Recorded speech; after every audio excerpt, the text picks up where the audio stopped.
कस्तूरी तिलकं ललाटपटले वक्षस्थले कौस्तुभं नासाग्रे वरमौक्तिकङ्कणतले वेणुकरे कङ्कणं सर्वाङ्गे हरिचन्दनं सुललितं कण्ठे च मुक्तावली गोपस्त्री परिवेष्टितो विजयते श्री गोपाल चूड़ामणि। जय श्री राधे, जय श्री कृष्ण। हमने एक वीडियो डाली जिसमें चतुर्मास का वर्णन किया था, जिसमें कुछ भक्तों के द्वारा ये पूछा गया है कि महाराज चतुर्मास में किन किन चीज़ों को नहीं खाना चाहिए, कैसे भोजन करना चाहिए, कैसे व्रत रखना चाहिए। ये सब आज नियम हम आपको बतला रहे हैं, वह ध्यान से सुने।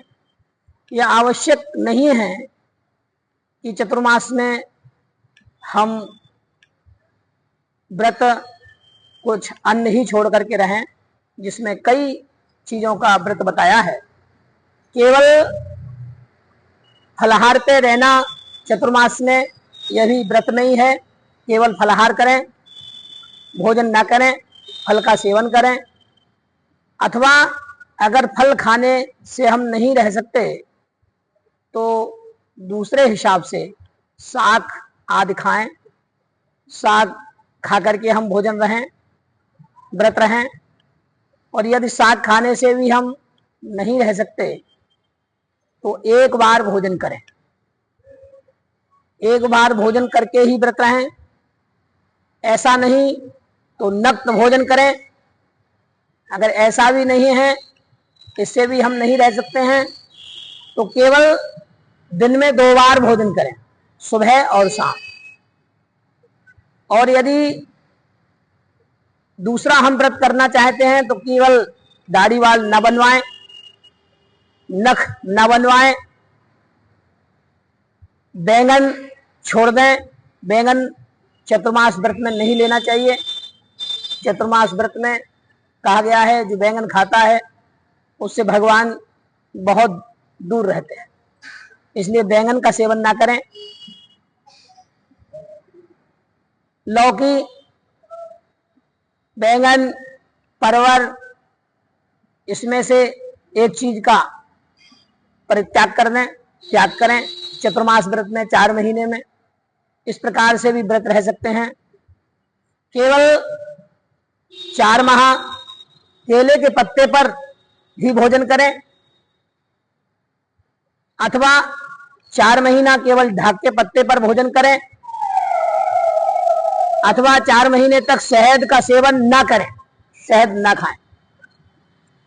ऐसा भी नियम ले सकते हैं। अथवा 4 महीने हम गेहूं का सेवन ना करें और इत्यादि चीजें खाते रहें, यह भी व्रत में ही आया है। इस प्रकार से जो व्रत आपको नियम के अनुसार सही लगे, ऐसा भी व्रत कर सकते हैं कि 4 महीने हम ब्रह्मचर्य धारण करें, ब्रह्मचर्य से रहें। ऐसा भी व्रत में आया है कि 4 महीने केवल ब्रह्मचर्य रहें, स्त्री का सेवन न करें। अथवा 4 महीने हम बाहर किसी व्यक्ति विशेष के यहाँ कभी भी भोजन न करें, केवल अपने यहाँ ही भोजन करें। ये भी 4 महीने के व्रत में आया है, चतुर्मास व्रत में आया है। केवल अपने घर का भोजन करना चाहिए। अथवा हम 4 महीने तक केवल अपने हाथ का भोजन करें, यह भी व्रत में है। यह भी नियम ले सकते हैं। इनमें जो आपको नियम अच्छा लगे, जिस नियम पर आप रह सकें, जिस नियम का पालन कर सकें। अथवा 4 पाई पे हम 4 महीने सेवन ना करें, 4 महीने शयन ना करें, यह भी व्रत कर सकते हैं। अथवा 4 महीने तक हम भगवान को प्रतिदिन भगवान के मंदिर में जाकर के झाड़ू पोंछा करें, यह भी व्रत दिया जा सकता है। 4 महीने हम मंदिर में जाकर दीपदान करें, दीपक जलाएं, ये भी व्रत रह सकते हैं। अथवा 4 महीने हम भगवान को तुलसी दल चढ़ाएं, प्रतिदिन 11, 21, 51 तुलसी दल चढ़ाएं, ये भी भगवान का व्रत रहा जा सकता है।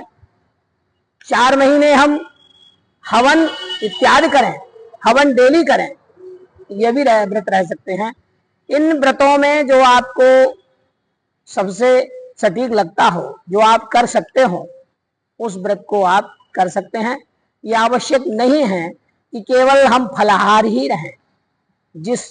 इस व्रत में जो आपको व्रत सटीक लगे, जिस व्रत को आप कर सकते हैं, उस व्रत को करना चाहिए। क्योंकि मनुष्य के जीवन में इन 4 महीने कुछ न कुछ नियम धारण करना चाहिए। कोई भी नियम मानी व्रत, कोई भी नियम का पालन करें। अगर 4 महीने जो व्यक्ति नियम का पालन करते हैं, नियम धारण करते हैं, उनसे भगवान अति प्रसन्न होते हैं। भगवान की कृपा उन पर सदैव बनी रहती है और दुख दूर होते हैं उनके। सारे क्लेश, सारा दुख, सारी आपत्ति विपत्ति नष्ट होकर के भगवान उन्हें सुख शांति प्रदान करते हैं। जय श्री कृष्ण, जय श्री राम।